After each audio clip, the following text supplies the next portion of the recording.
Hello there. My name is Frances Hernandez. This is my shop. It's Frances Mystic Supplies.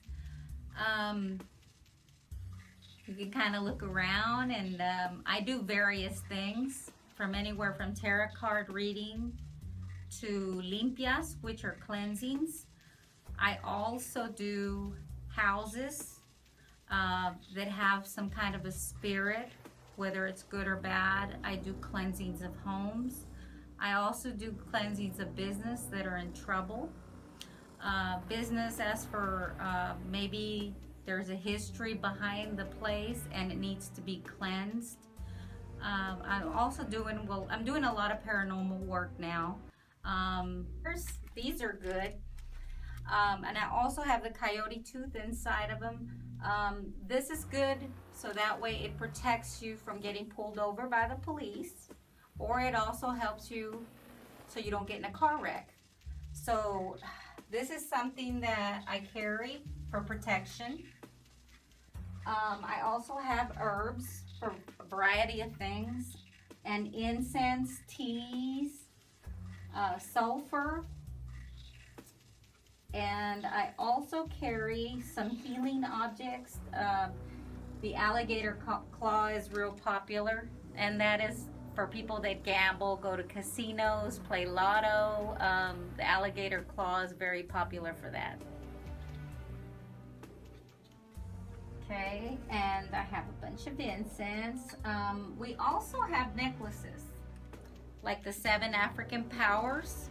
This is a special necklace. Each color represents something. The green, of course, is money. The white is for health or peace.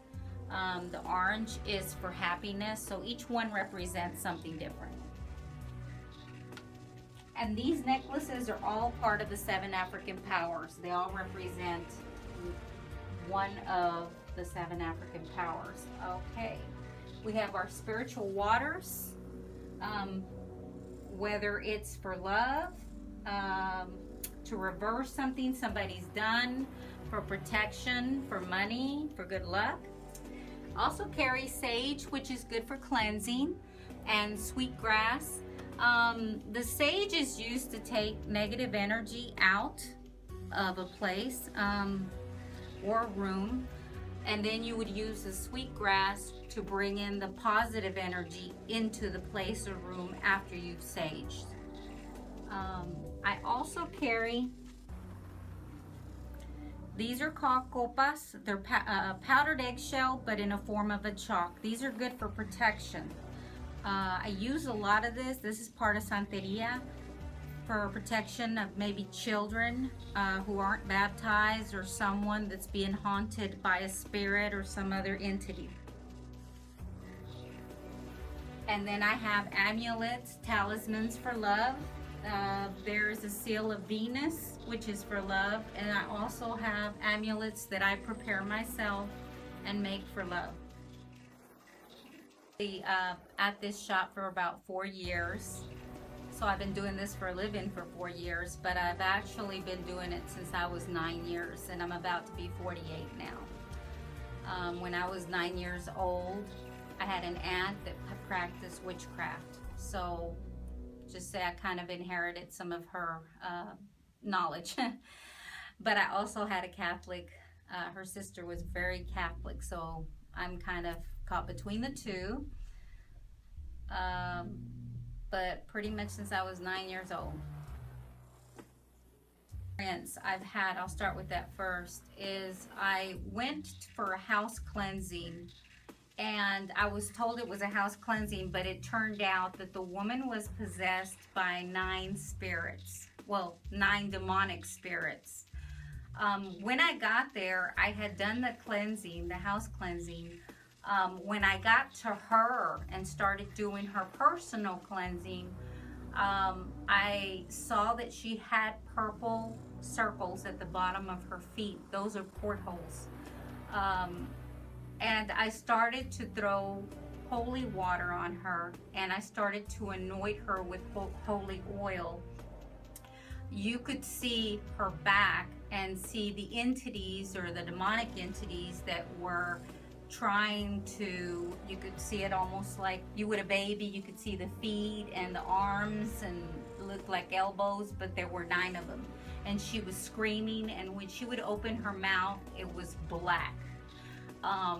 So every time I anointed her, she would scream. Turns out I ended up trying to do an exorcism for the very first time when I was only there to do a house cleansing. So it's kind of an experience that I wasn't expecting, but I was there right in the middle of it. So I called Saint Michael. That's why he's so important to me, to protect me. And I started praying, and I made it out of there. Turns out that she didn't want to let the demons go, and she still, as of today, is living with these demons. And she is a university professor of physics. Unfortunately, when it is your will and you want to keep something and you don't want to let it go, there's nothing you can do, because you have that free will to let go or not. Now, the positive experience I've had, the very first person that ever bought a Chihuahua into my shop, it was dying of parvo. I was kind of worried. I didn't want to be liable if something happened to the dog, and I did a spiritual cleansing. The very next day, the dog was fine.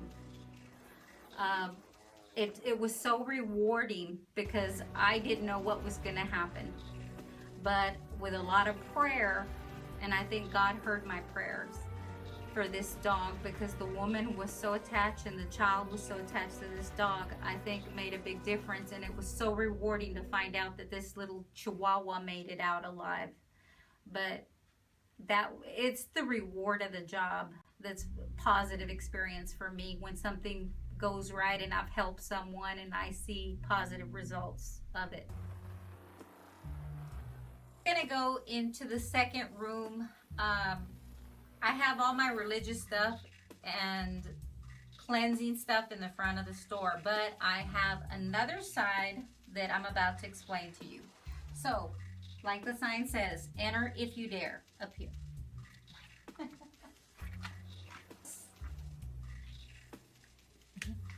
Okay, I have candles for different things, for people that may gossip, people that are doing witchcraft, to reverse spells. If someone may go to someone else and put a spell on maybe a witchcraft or santeria or some other kind of spell or curse, hex, something like that, then I undo it.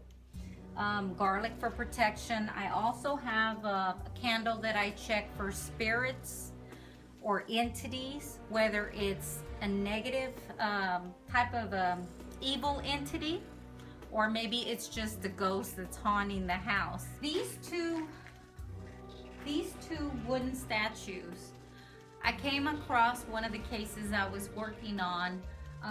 They had demonic or some kind of attachment, some energy that was evil on them. This one is some kind of a voodoo type of statue. This is back from the slavery days. And I know this because my body tells me by its energy. I start to sweat, I start to feel kind of an energy that runs through my arm, or my heart starts to race when I'm around something evil. They're cleansed now. So I have them here because I don't want anyone else to have them, but they're cleansed and they're okay now. And I do a lot of different type of jobs, like reversals and stuff like that. Maybe some spells. I do some of the spells, but nothing evil. They're cleansed now. So I have them here because I don't want anyone else to have them, but they're cleansed and they're okay now. Santísima Muerte, a lot of people in Mexico believe in her. She'll give you almost anything you want. Now, I personally don't use her or ask her for anything. She's good for protection, for money, and other things, and love. She will give you what you want, but again, You have to not forget about her because she is a very vengeful person. Um, I also carry Ouija boards. The Ouija board is a way to communicate with spirits. But the problem with that is that you don't really know, unless you know how to use a Ouija board, who really is trying to come through. And it's never recommended for one person to use the Ouija board unless you're working in a group. This is where I do my card readings, tarot card readings. I also do the angel oracle readings, and I also know how to read the ruins, but I use the rose quartz ruins. I have a Ouija board, but I've had it since I was a little girl, and it's clean, though it doesn't have any energy because I've never used it. And the garlic, of course, candle is for my protection. And I have some religious objects and I have some non-religious objects here, but they have been cleansed, so it's nothing, they're more symbolic if anything. But this is my little work area.